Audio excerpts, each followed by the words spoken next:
IT সেক্টরের একটা অন্যতম কোম্পানি টাটা এলএক্সি। টাটা এলএক্সিকে নিয়ে আমরা অ্যানালিসিস করব। তো কোম্পানিটা হচ্ছে আইটি সেক্টরের কোম্পানি এবং ইলেকট্রিক ভেহিকল সেগমেন্টের ওপরে কিন্তু কাজ করছে। তো কোম্পানিটা এখন ট্রেড করছে 7,665 টাকায় এখন ট্রেড করছে।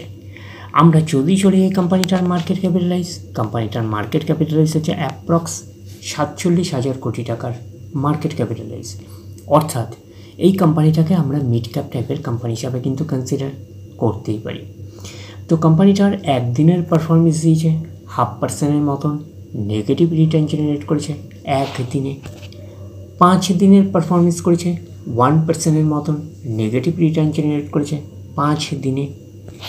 1 মাসের পারফরমেন্স দিয়েছে 0.5% মতন নেগেটিভ রিটার্ন জেনারেট করেছে 1 মাসে। 6 মাসের পারফরমেন্স দিয়েছে 5% মতন পজিটিভ রিটার্ন জেনারেট করেছে 6 মাসে। আমরা যদি চলে যাই 1 জানুয়ারি থেকে, তাহলে 1 জানুয়ারি থেকে পারফরমেন্স করেছে 12% মতন নেগেটিভ রিটার্ন জেনারেট করেছে 1 জানুয়ারি থেকে। আমরা যদি চলে যাই 1 বছরে, দেখি কীরকম পারফরমেন্স করেছে 1 বছরে। তো 1 বছরে পারফরমেন্স করেছে 29% মতন পজিটিভ রিটার্ন জেনারেট করেছে 1 বছরে। তো ন্যাচারাল ব্যাপার, আমরা জানি যে শর্ট টার্মে সেভাবে ওয়েলথ ক্রিয়েট হয় না স্টক মার্কেট থেকে। যত লং খেলবেন স্টক মার্কেটে তত হচ্ছে ওয়েলথ ক্রিয়েট হয়। বাট এই কোম্পানিটা কিন্তু শর্ট টার্মে অর্থাৎ 1 বছরে কিন্তু একটা ওকে টাইপের পারফরমেন্স করেছে। আমরা এইটুকুনি বলতে পারি 29% মতন পজিটিভ রিটার্ন জেনারেট করেছে। তো এখন দেখার বিষয় কোম্পানিটা কি লং টার্মে ভালো পারফরমেন্স করেছে, লং টার্মে কি শেয়ার হোল্ডারদের ওয়েলথ ক্রিয়েট করে দিয়েছে, সেটাই কিন্তু এখন আমাদের দেখার বিষয়। তাহলে আমরা চলে যাচ্ছি 5 বছরের চার্ট প্যাটার্নে। 5 বছরে পারফরমেন্স করেছে কত? 696% মতন পজিটিভ রিটার্ন জেনারেট করেছে 5 বছরে। তো 100% মানে ইনভেস্টমেন্ট ডবল। তো ইনভেস্টমেন্টকে এইটুকুনি বলতে পারি 8 গুণের কিন্তু কাছাকাছি করে দিয়েছে 5 বছরে। তো 5 বছরে কিন্তু হিউজ ওয়েলথ ক্রিয়েট করে দিয়েছে শেয়ার হোল্ডারদের, আমরা এইটুকুনি বলতেই পারি। এইবারে আমরা চলে যাব কোম্পানিটার ম্যাক্সিমাম চার্ট প্যাটার্নে। ম্যাক্সিমাম চার্ট প্যাটার্ন হিসাবে পারফরমেন্স করেছে 21,800% মতন পজিটিভ রিটার্ন জেনারেট করেছে অল টাইম বা ম্যাক্সিমাম। তো কোম্পানিটা লিস্টেড হয়েছে কবে? 1999-এ। তাহলে 1999 থেকে কিন্তু এখনও অবধি রিটার্ন জেনারেট করেছে 21,800% মতন পজিটিভ রিটার্ন জেনারেট করেছে অল টাইম বা ম্যাক্সিমাম। তো ম্যাক্সিমাম চার্ট প্যাটার্নটা কিন্তু লেফট টু রাইট ওপরের দিকে মুভ করছে। তো সেই হিসাবে কিন্তু একটা ডিসেন্ট টাইপের চার্ট প্যাটার্ন হিসাবে আমরা কনসিডার করতেই পারি। তো এইবারে আমরা দেখি যে কোম্পানিটার হচ্ছে প্রফিট অ্যান্ড লস কী রকম টাইপের রয়েছে, অর্থাৎ প্রফিট অ্যান্ড লস কতটা সাউন্ড রয়েছে। তাহলে আমরা চলে যাচ্ছি কোম্পানিটার প্রফিট অ্যান্ড লসে। আমরা চলে আসলাম কোম্পানিটার প্রফিট অ্যান্ড লসে। আমরা ডেটা পাচ্ছি কবে থেকে? আমরা ডেটা পাচ্ছি 2012 থেকে আমরা ডেটা পাচ্ছি। আমরা ডিরেক্টলি চলে যাব কোম্পানিটার হচ্ছে নেট প্রফিটে। তাহলে আমরা চলে আসলাম কোম্পানিটার নেট প্রফিটে। প্রথমে প্রফিট করলো কত? 34 কোটি। তারপরে সেটা ডাউন পারফরমেন্স করে 21 কোটি। তারপরে সেটা আবার গ্রো করে 75 কোটি। তারপরে সেটা গ্রো করে 103 কোটি। তারপরে সেটা আবার গ্রো করে 155 কোটি। তারপরে সেটা গ্রো করে 175 কোটি। তারপরে সেটা গ্রো করে 240 কোটি। তারপরে সেটা গ্রো করে 290 কোটি। তারপরে হচ্ছে সেটা ডাউন পারফরমেন্স করে 256 কোটি। তারপরে সেটা আবার গ্রো করে 368 কোটি। 368 কোটির পরে সেটা আবার গ্রো করে 550 কোটি। তারপরে সেটা আবার গ্রো করে 755 কোটি। তারপরে সেটা আবার গ্রো করে 797 কোটি। তাহলে এইটুকুনি দেখে কি বুঝতে পারছি যে নেট প্রফিটের মধ্যে গ্রোথও রয়েছে, কনসিস্টেন্সি রয়েছে। তো শুধু আমরা যদি স্টাডি করে দেখি, এই একবার হচ্ছে ডাউন পারফরমেন্স করেছে, আর যদি দেখি পরপর কিন্তু যদি দেখি এই জায়গাগুলোতে গ্রো করেছে কোম্পানিটা, তো এই জায়গাটাও একটা ডাউন পারফরমেন্স করেছে। তো ওভারঅল 2 বছর একটু ডাউন পারফরমেন্স করেছে। নাহলে ওভারঅল আমরা যদি দেখি তাহলে পরপর কিন্তু কোম্পানিটার মধ্যে গ্রোথও রয়েছে, প্লাস হচ্ছে কনসিস্টেন্সি রয়েছে। এটা কিন্তু কোম্পানির ক্ষেত্রে কিন্তু একটা পজিটিভ সাইন, এইটুখানি কিন্তু মাথায় রাখবেন। তাহলে আমরা এই প্রফিট অ্যান্ড লসটাকে অ্যাটলিস্ট আমরা 5 স্টার টাইপের প্রফিট অ্যান্ড লস হিসাবে কিন্তু কনসিডার করতেই পারি। তো এইবার আমরা যদি ব্যালেন্স শিটটা দেখি, তাহলে ব্যালেন্স শিট স্টাডি করে আমরা ডেটা পাচ্ছি কবে থেকে? 2012 থেকে আমরা ডেটা পাচ্ছি।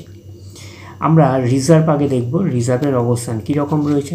তো রিজার্ভ প্রথমে ছিল 158 কোটি, তারপরে সেটা গ্রো করে 161 কোটি, তারপরে গ্রো করে 204, তারপরে সেটা গ্রো করে 252, তারপরে হচ্ছে 355, তারপরে হচ্ছে 527, 676, 880 পরপর গ্রো করছে, তারপরে হচ্ছে 1028, তারপরে হচ্ছে 1290, তারপরে সেটা গ্রো করে 1539, 1539-এর পরে সেটা আবার গ্রো করে 2023, তারপরে আবার সেটা স্লাইটলি গ্রো করে 2034।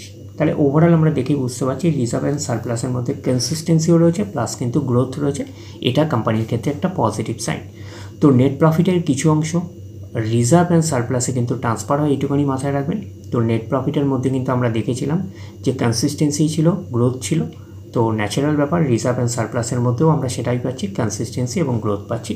তার কারণ হচ্ছে রিজার্ভ অ্যান্ড সারপ্লাস হচ্ছে অনেকটা নেট প্রফিটের সাথে কিন্তু একটা রিলেটেড বিষয়বস্তু আমরা বলতে পারি। তার কারণটা কেন রিলেটেড বিষয়বস্তু বলতে পারি যে রিজার্ভের সাথে নেট প্রফিটের, তার কারণ হচ্ছে নেট প্রফিটের কিছু অংশ রিজার্ভ অ্যান্ড সারপ্লাসে ট্রান্সফার হয়। ক্লিয়ার ব্যাপারটা? তো এখন রিজার্ভ অ্যান্ড সারপ্লাস রয়েছে 2034 কোটির রেঞ্জে, আমরা এইটুখানি বলতেই পারি। এইবারে দেখব যে কোম্পানিটার হচ্ছে লং টার্ম বোরিং কীরকম রয়েছে। তো আমরা যদি লং টার্ম বোরিং যাই তাহলে লং টার্ম বোরিংও 0 রয়েছে, এইটুখানি বলতে পারি। আর শর্ট টার্ম বোরিং কী হচ্ছে কি, শর্ট টার্ম বোরিং হচ্ছে ফ্ল্যাকচুয়েটিং ম্যানারে থাকে, প্রতি বছর কিন্তু আপস অ্যান্ড ডাউনস করে, এইটুখানি কিন্তু মাথায় রাখবেন। তো শর্ট টার্ম বোরিংও কিন্তু এখন হচ্ছে 0 রয়েছে, তার মানে লং টার্ম বোরিংও 0 এবং শর্ট টার্ম বোরিংও কিন্তু কোম্পানির 0 রয়েছে। তার মানে আমরা বলতে পারি পুরোপুরি ডেট ফ্রি কোম্পানি হিসাবে কিন্তু আমরা কনসিডার করতেই পারি। তো কোম্পানিটার আমরা যদি ক্যাশে যাই, ক্যাশ অ্যান্ড ক্যাশ ইকুইভ্যালেন্টে, তাহলে কী রকম অবস্থান রয়েছে ক্যাশ অ্যান্ড ক্যাশ ইকুইভ্যালেন্টে। তাহলে চলে আসলাম ক্যাশ অ্যান্ড ক্যাশ ইকুইভ্যালেন্ট, প্রথমে 24 কোটি, তারপরে 20, তারপরে 50, 133, 182, 252, 394, 516, 664, 860, 965, 965 পরে হচ্ছে 1192, তারপরে 1179। তাহলে এখন ক্যাশ অ্যান্ড ক্যাশ ইকুইভ্যালেন্ট রয়েছে 1179। তাহলে ওভারঅল আমরা এই ব্যালেন্স শিটটাকেও কিন্তু 5 স্টার টাইপের ব্যালেন্স শিট হিসাবে কনসিডার করতেই পারি এবং কোম্পানিটা কিন্তু পুরোপুরি ডেট ফ্রি কোম্পানি, এইটুকুনি কিন্তু মাথায় রাখবে। তো কোম্পানিটার আমরা যদি শেয়ার হোল্ডিং প্যাটার্ন দেখি, তাহলে শেয়ার হোল্ডিং প্যাটার্নে কার কার অবস্থান রয়েছে আমরা যদি দেখি, তাহলে হচ্ছে প্রোমোটার। প্রোমোটার মিন্সকে কোম্পানির ওনার কত পার্সেন্ট স্টেক হোল্ড করে রয়েছে, 43.92%। FIS ফরেন ইনস্টিটিউশনাল রয়েছে 15.02%। DIS আছে ডোমেস্টিক ইনস্টিটিউশনাল 5.71%। আর পাবলিক রয়েছে 35.34%। তাহলে এইটুকুনি বলতে পারি প্রত্যেকেরই কম বেশি ইনভলভমেন্ট রয়েছে। প্রোমোটার হচ্ছে অ্যাপ্রক্স 44%-এর কাছাকাছি। আর FIS রয়েছে 15%-এর মতন, আর DIS রয়েছে 6%-এর কাছাকাছি, আর হচ্ছে পাবলিক রয়েছে 35%-এর কিছুটা বেশি। তা শেয়ার হোল্ডিং প্যাটার্নটাকে একটা ডিসেন্ট টাইপের শেয়ার হোল্ডিং প্যাটার্ন হিসাবে আমরা কনসিডার করতেই পারি। তো কোম্পানিটা হচ্ছে IT সেক্টরের কোম্পানি এবং কোম্পানিটার হচ্ছে মার্কেট ক্যাপে অলরেডি বলা হয়ে গেছিলো 47,000 কোটি টাকার মার্কেট ক্যাপিটালাইজ, অর্থাৎ কোম্পানিটাকে আমরা মিড ক্যাপ টাইপের কোম্পানি হিসাবে কনসিডার করতেই পারি। তো কোম্পানিটার আমরা যদি ROC দেখি, return on capital employed 47.7%, ROE return on equity কত আছে 41.1%। তাহলে এইটুকুনি বলবো ROC আর ROE হচ্ছে ডিসেন্ট রয়েছে।